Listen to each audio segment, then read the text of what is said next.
Question 2 reads, use the information above to sketch f of x on the same set of x's below. Label the x values of your turning point and the x values for the point of inflation.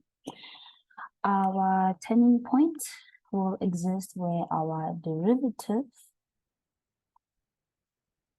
our first derivative, is equals to 0, and this is where x is equals to -3 and x is equals to 1. For our point of inflation, the point of inflation is where the second derivative is equals to 0. Now, if we can remember from our previous question, our first derivative was equals to x squared plus 2x minus 3.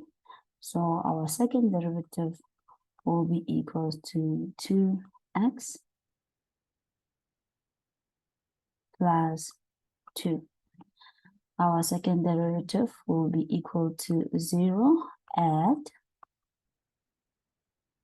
2x -2, divide both sides by 2, we'll get that x is equals to -1, and that is our point of inflation. So we will have a turning point at -3 and a turning point at +1 and an inflation at 1. Let's just move this a little bit further away. So let's say that is our -1, and that will then be our -3. And we know that between -3 and 1, our graph is decreasing, and before that it was increasing.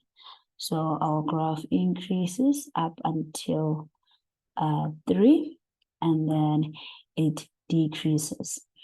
Very important, it says it only has one real solution, one negative real solution. So it will cut our negative x-axis, but not our positive x-axis. So we will get a point of inflation where the graph is changing, and we will then get our turning point again. It shouldn't touch our graph because we only have a negative line there. Let's make it a little bit prettier.